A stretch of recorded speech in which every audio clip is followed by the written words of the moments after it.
북극곰으로 태어나면 왜 힘든가? 네, 북극곰은 북극의 지배자로 보이지만 그 삶은 결코 쉽지 않습니다. 눈 덮인 얼음 위에서 고독한 사냥꾼으로 살아가며 혹독한 환경과 끊임없는 생존 싸움을 이어가야 하죠. 하지만 북극곰이 힘든 건 야생뿐만이 아닙니다. 동물원에서도 예상치 못한 어려움을 겪습니다. 과연 어떤 현실이 기다리고 있을까요? 첫째, 먹이를 찾는 것이 극도로 어렵습니다. 야생에서 북극곰의 주된 먹이인 바다표범은 얼음 밑에서 생활하기 때문에 사냥이 쉽지 않습니다.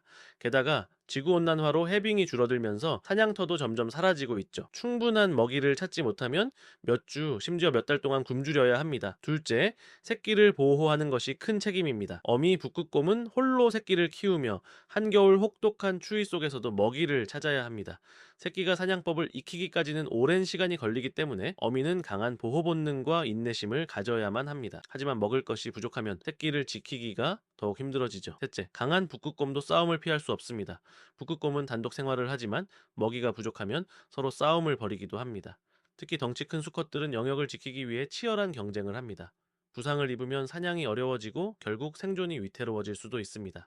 넷째, 인간과의 갈등도 피할 수 없습니다. 해빙이 줄어들면서 북극곰은 점점 인간이 사는 지역으로 내려오고 있습니다. 하지만 이는 사람들에게 위협이 되고 북극곰 스스로도 위험한 상황에 처할 수밖에 없습니다.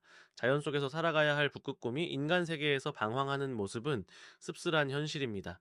다섯째, 동물원에서의 어려움도 존재합니다. 일부 동물원에서는 북극곰을 보호하고자 노력하지만 자연과 완전히 다른 환경은 북극곰에게 스트레스를 줍니다. 먼저 좁은 공간의 문제도 있습니다. 야생에서는 하루 수십 킬로미터를 이동하지만 동물원에서는 제한된 공간에 갇혀 있습니다. 운동 부족의 문제도 있습니다.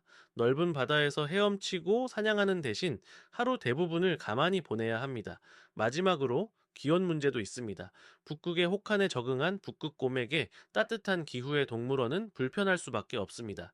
일부 동물원에서는 얼음을 제공하지만 자연의 시원한 환경과는 비교할 수 없죠. 결국 북극곰으로 태어난다는 것은 차가운 환경 속에서 강한 생존력을 가져야 한다는 뜻입니다. 야생에서는 사냥과 혹독한 자연과 싸워야 하고, 동물원에서는 비좁고 낯선 환경에 적응해야 합니다. 어디에서 살든 북극곰은 강한 회복력과 끊임없는 인내심을 갖춰야만 합니다. 북극곰의 삶, 여러분은 감당할 수 있을까요?